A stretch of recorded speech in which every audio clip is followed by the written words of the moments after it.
All right, my watch says 2 o'clock. They only gave me 25 minutes, so we're going to go ahead and get started. Quick show of hands. How many red teamers do we have here? Okay, awesome. I'm going to ask a slightly more controversial question. How many actual red teamers here and not just in title? Okay, some, okay.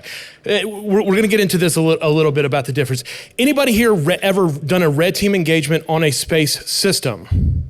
Okay, there's about 4 or 5 of you. I could probably pick the organizations that you have worked for because there's just not that many of us actually doing this. And this is why we're kind of talking about it. So hopefully you're here for red teaming the final frontier, offensive security in the new space race. If you're looking for quantum physics or anything else like that, that's next door. No, I'm just kidding. So who am I real quick? My name's Tim Fowler. I'm the founder and CEO of a company called Ethos Labs, as well as a company called RBX Space. We focus on space cybersecurity training and consulting. I've spent a decade, actually now 13 years in offensive security, red teaming, penetration testing, everything from Fortune 100 financial institutions, third-party consulting with things like perimeter security, Black Hills information security. I spent way too much time developing hardware, CubeSats and stuff like that for people to be able to go hands-on, and that's just a little bit about me. I will warn you, this was a 45-minute presentation, and they're like, hey, by the way, you only have 25 minutes. So we're going to move a little bit fast, but hopefully they'll have some time for questions and stuff. But so what are we kind of looking at here? So the fundamental problem that we have is the space industry as a whole is changing. We've gone from this very monolithic approach where it's pretty much the nation states, the United States, Russia. That's really where we started to. Then it was NASA's and the DODs and stuff like that. But now we've reached this point where we have this democratization of space that's taken place, where as the cost has gone down, the technology has improved, more and more players are starting to actually get into space. And this is a good thing from a societal perspective, from a technological perspective and all. But the problem is the more players we have in the arena, the more our attack surface kind of changes stuff. So some of the things that we're going to look at is kind of understanding what that expanding attack surface is, examining how red teaming can be done, some of the challenges for why there was only 4 people that raised their hand, 4 or 5 people that raised their hand. That alone should kind of give you an idea of what we're kind of dealing with. And then some of the things that we may be able to do from like a defensive perspective. So when we're talking about the new space race, hopefully everybody understands what the old space race was. This was really between us and the Soviet Union. October 4th, 1957, the USSR put up Sputnik, and we've been pretty much in this space race since. But what we're talking about is what I call the space race 2.0. And this is really the race for democratization of space, the race for privatization and commercialization, not just focusing on your defense industries, your IC communities, and the things like NASA and the equivalent of international stuff.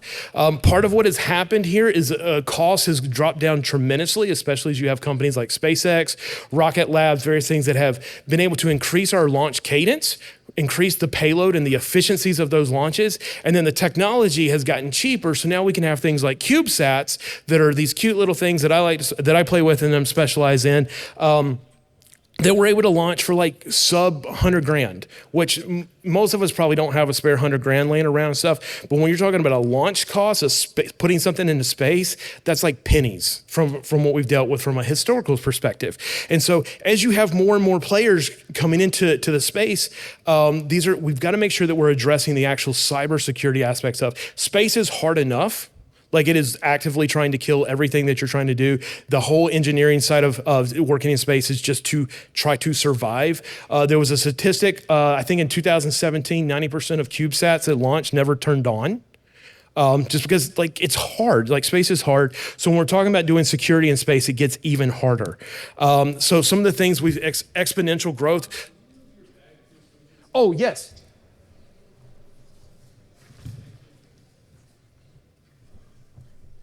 My apologies. So to date, we've got about over 11,000 commercial satellites. What I mean by commercial satellites, this would be non-DOD, non-IC, ISR functions and stuff like that, with obviously more and more going there.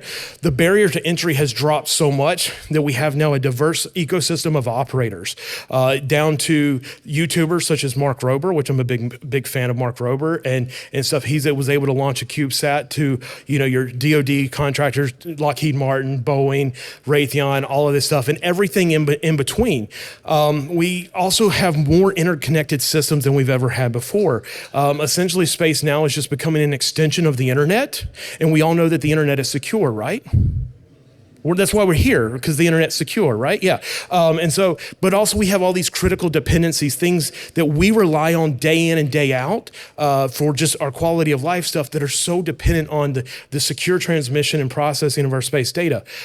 Anybody here use a credit card ever? Okay, cool. That doesn't relate to space, right? Right? No, it's wrong. Why?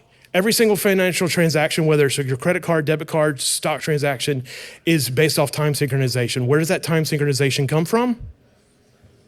Comes from space. 2012, London Stock Exchange actually went down for trading because of a localized GPS jamming attack. Why? They weren't able to synchronize financial transactions.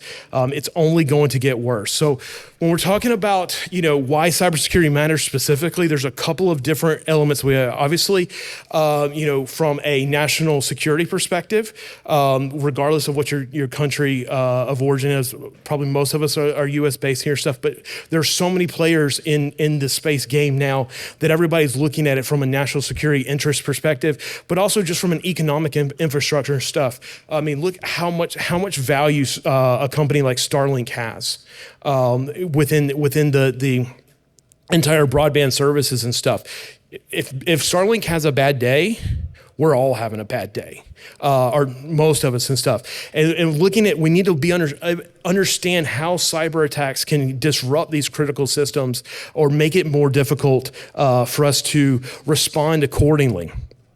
So understanding some of the attack surface that we're really interested in, we want to start from the ground up, okay? The ground segment, specifically like our TTNC, telemetry tracking control systems, our mission softwares, all of this stuff, this is where the number one place for a vulnerability is most likely going to exist. But when we're talking about red teaming, we're not looking at just like vulnerabilities, okay? We're looking at oftentimes misconfigurations and stuff like that, figuring out, hey, they designed this to do this thing, which is cool. Anybody, any space engineers here? Okay, a couple. I don't care what you designed it to do. I care what I can make it do. Okay, and this is the true red team kind of mentality that we have, especially as hackers. And this is what makes the DEF CON culture so good. It's like, yeah, we don't care what it was designed to do, but this is one of the things we want to test those bounds and stuff. The communication links, uplinks, downlinks, crosslinks. This is another area where a lot of times we'll think about communications just going up and down. We don't think about the lateral aspect of things. As we have these interconnected constellations and these mega constellations like Starlinks and stuff, it's really just an extension of the internet. The fact that I can route a IP packet across Starlink, across n number of nodes at an arbitrary moment in time, the attack surface continues to grow. And then when we're talking about onboard systems, whether it's like our firmware, buses, our sensors, our things, we have to take things into consideration when we're developing them, but also in like how we're going to test them. Turns out it's really, really expensive to send a space technician up on orbit to reset your satellite. We don't typically do that. How many do we patch satellites? Anybody want to take a guess? Sometimes. Most of the time we don't. And there's some legitimate reasons for that and stuff. But I was having a conversation right before coming on stage with Mike Holcomb, who is really well known in the ICS OT world and stuff. And we were having this conversation. It's like, yeah, this is like OCS IT just on steroids. Because you can't reach out and touch it. And so we have to understand that the constraints that these engineers and these software developers are working with, we have to understand those. Because it's not just like, red team operators, okay? How many people set, let's say Cobalt Strike. I don't know I've used Cobalt Strike, Brute Ratel, a bunch of stuff. How many people are setting their sleep timers for 4+ hours in an operation? Come on, raise your hand. Why not? One, because most of the time we're time boxed. But when we're talking about red teaming a spacecraft, we may only get to talk to our satellite once every 4 hours for like 10 minutes with very limited bandwidth. It completely changes the way that we have to think about and approach it. So what specifically is red teaming in space? This is obviously offensive testing of space systems. This is not vulnerability driven. We may exploit vulnerabilities, but we're really looking at how everything is interconnected, ways that they could be abused. Again, I don't care what you designed it to do. I design what I can make it do. And if I can make it act in a certain way, I'm going to win. We want to be able to simulate nation state or criminal actors. This is important. This is one of those differentiators between like what a traditional pen tester versus like a red team. We need both. Both are great. I've done both. I love stuff. But like if you're not actually emulating something or simulating something, as far as like a known attack or a known threat actor, you're not really doing red teaming. You're providing a valid service and stuff, but we want to be able to make sure that we understand what the threats and the capabilities of our adversaries are. Now, the question is, let's say we're running DEF CON SAT here, okay? We're a company, we launch our satellite stuff. Who is our adversary? Anybody want to take a guess? Us, yeah, insider threats, every single one of you guys. No, but how do you, like it's? I mean, anybody work with attribution from like a terrestrial cyber perspective? How hard is it? Now try to do it in space. It's so much more difficult. So what we have to do is we have to adapt our traditional cyber, RF, and physical intrusion techniques and stuff. Obviously, you're not going to lockpick your way into a satellite on orbit.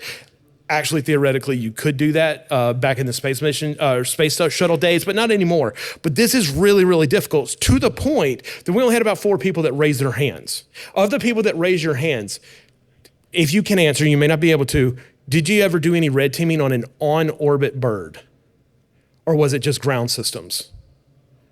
Ground systems? Okay, half of them? On orbit? Okay.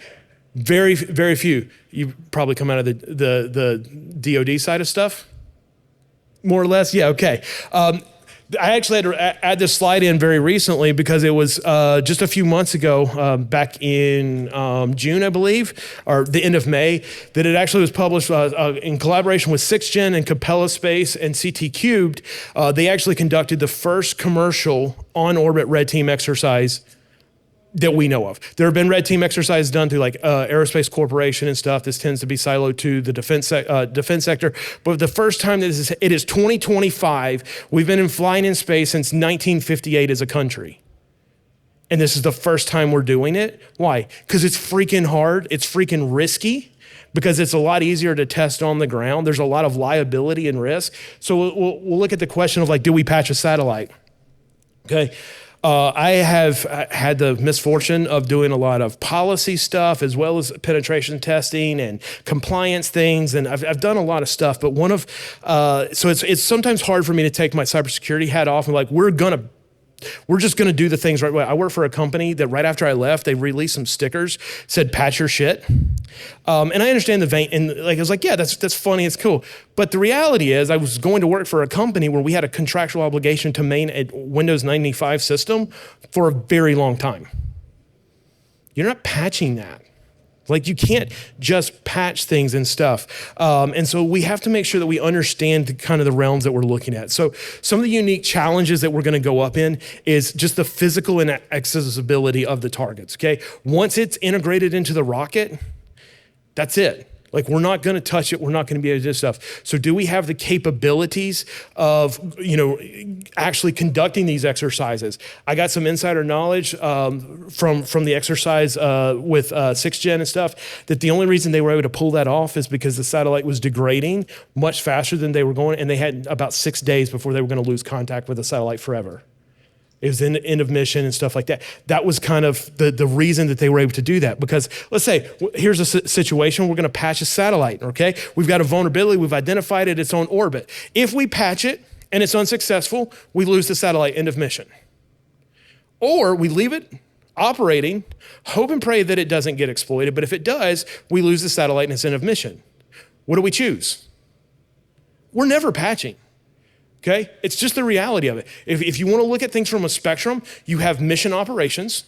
We're doing the thing that we're supposed to be doing, and then we have cybersecurity. And we know they're mutually exclusive, they always are, okay? And so if they have to make a decision between being absolutely secure or as close to secure as possible or continuing to make money, We're going to make money. We've all had these conversations within our businesses. It's the same thing. It's just the numbers are a lot higher. We're not talking tens of millions of dollars. Oftentimes we're talking hundreds of millions of dollars, potentially billions of dollars on the line when stuff. So the other thing we have to look at is we have very limited attack windows. This is an asymmetric type of operation where we have to do a lot of planning and staging, and then we send stuff and hope everything works. In the red team exercise with 6th Gen, they lost 3 orbital passes because the atmosphere had heated up and the satellite was physically 5 minutes late showing up.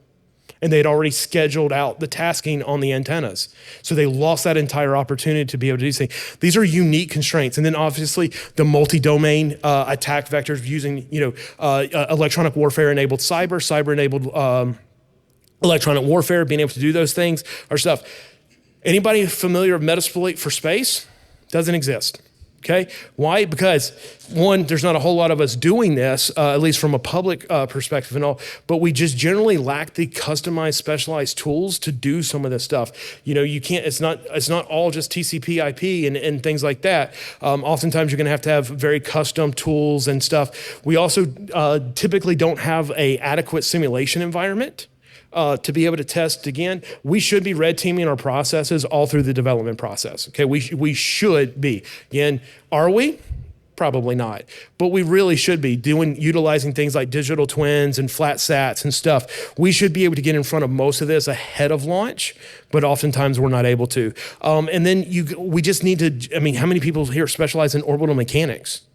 Like that plays a factor and stuff, and understanding what the satellite's going to be able to do, when it's going to be able to do, just being able to do these calculations and think of it from an adversarial perspective. It's like if I'm hypothetically going to go target this random satellite, that I've got to be able to do all of this stuff, do all this planning and figure out when I'm going to be able to talk to it, because I probably want to try to talk to it when they're not talking to it. But I also might have to be right next to where they're talking to it because of lockouts and different things. There's all of these different factors that just takes your traditional red teaming and just ramps it up to 11. We also have a lack of training and expertise. This is one of the things that my company is trying to solve. We don't understand from a cyber perspective the space system engineering fundamentals, because all of that plays. The space engineers that I have worked with, they're some of the smartest people that I've ever met with, and they don't make arbitrary decisions. They make them for very specific reasons. Now, some of the reasons I can exploit or whatever like that, but if I don't understand the logic behind what they're doing and why they've made these decisions, one of the things that within a space system, you need to have the ability to debug everything. You need to debug the debugger, okay? Well, from a red team perspective, if I can get access to those interfaces or to those systems, that's where I'm gonna go after. Okay, because it gives me the ability to stuff. We need to understand these. Again, understand the orbital dynamics. We don't have a lot of space-specific regulatory frameworks that we're right now, but it's coming. And then looking at cross-domain attack chaining, being able to go from terrestrial base to space base, from space to ground, and space to space, because we can't forget that entire domain. If I actually win the lottery and decide to launch a bunch of CubeSats and stuff, but I'm kind of cheap and went and hired some guy off of Fiverr to write my flight software for like $300 and stuff. What happens when my 60 CubeSats get pwned in space? What does it mean for you? I mean, it's a bad day for me, but Timco, we're rich. We won the lottery. We can weather the PR storm. But if you're operating in space, now you've got a constellation of satellites that are controlled by a rogue operator. Who's operating them? What is their capabilities? What does it mean from your security? These are all things that we have to take into context. If I'm penetration testing or red teaming company B, I'm not so much worried about company A and what they're doing. But when we're in the space domain, we have to be cognizant of everything. And so we need to build a more specific, space-specific expertise through collaboration between the space engineers and red teamers, okay? One of the things that I focus on with my trainings and stuff is I have about 3 types of students. The first ones are really well-versed in cyber, but they don't understand space. I have people that are really well-versed in space, but they don't understand cyber. And the third ones are just this sounds like fun, so I'm going to take these classes. But the whole goal and objectives is get those both sides of the equation to a point where they can actually have a valid conversation and understand, well, we made this decision because of X, Y, and Z, and that's an operational constraint. Okay, how can we build security? How can we test around that, identify those weaknesses? Because at the end of the day, every time I've talked to satellite operators, companies and stuff, it ultimately comes down to this one thing, but is it flying? Yes. All right, we're good. We want to make sure that it doesn't get to that stage, that we've identified this stuff. So some of the methodology that we have to have is going to be a little bit different from our traditional. We need to definitely make sure we have objective-based, identifying the specific aspects of the mission critical things, understanding what the business impact is going to be, okay? Again, we're not talking tens of thousands, hundreds of thousands, millions of dollars in some cases. We're literally talking hundreds of millions, potentially billions of dollars of economic impact, both to that company, to the users. There's this whole trickle down that we have to get. If there's any regulatory compliance that we need to do, understand the time-based constraints. This is the biggest one that just really can start to mess with people. It's like, yeah, I had 15 minutes last time. In 4 hours, I'm gonna have 7 minutes. Next time, I'm gonna have 12 minutes. Next time, we just missed it all completely. How do you handle that, both from a defensive perspective, but also from a red teaming perspective? Go heavily on the simulations, okay? Whether you're using digital twins, various RF test chambers, tabletop exercises, start at the beginning. How do you patch a satellite? You plan to patch a satellite at the design phase, because if you don't, you're not gonna be able to patch. And if it comes down to it, one of the examples I use in one of my classes, the CubeSats that I have, the only way to patch it is to actually exploit a vulnerability in it so that we can close the vulnerability. Like, we don't want to get to that level of stuff. Some of the tools and techniques that you're going to rely heavily on RF analysis stuff for being able to capture signals, analyze those, be able to start to understand the protocols that are being used. You're going to see things like CCSDS, as well as a bunch of custom protocols. We want, again, using things like NASA's NOS-3, the NASA operating system for small satellites, is a great test bed for being able to kind of develop some of these understandings of things, making sure that we can account for like constellation models and how these things will change the dynamics of what we're able to do or what we're trying to do. Various, ground station mission planning softwares. We also, I got to make sure that we talk on the legal constraints and stuff. Depending on where you're at and who you're working for, you're going to be able to do certain things and other things. Okay, especially on the RF side, if you're doing anything on that stand, do it legally. Okay, be licensed, do stuff. A lot of times you can get added onto the actual license of the satellite operator to be able to conduct things, but this stuff takes time. You're not just gonna be like, yeah, we're gonna do a red team engagement in 2 weeks. Probably not gonna happen. And obviously we wanna make sure that we're doing everything from an ethical perspective. We don't wanna be causing chaos and stuff like that. Don't make it harder for the next people behind you. Okay, that's one of my objectives in life, is to make sure that the people that go behind me have it just a little bit easier, that they've got a little bit more knowledge, a little bit understanding on how to do these things. If you identify vulnerabilities, we want responsible disclosure. Someone dropped a zero day on the Aerospace Village CTF, which was awesome today or yesterday and stuff. Make sure that we're going through those responsible disclosure things, coordinate with any kind of regulatory bodies that we have. So in conclusion, the new space race brings a lot of speed, but it also brings a lot of risk, okay? We're moving faster than ever. We are putting more stuff in space, and with that comes the increased need for this capability. And let's be honest, we're not there yet, okay? Most of us don't have space red teamer on our resume, but it's coming. Get ready, let's skill up. And most importantly, we need to make sure we defend before orbit. We need to test like an attacker. We need to think like an attacker.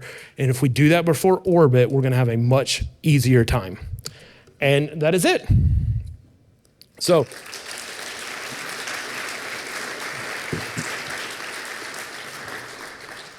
I'll be hanging out here because they're gonna get ready to clear this room. If there's any questions, comments, this is how you can contact me. I'll be hanging out in the Aerospace Village as well. So thank you, everyone.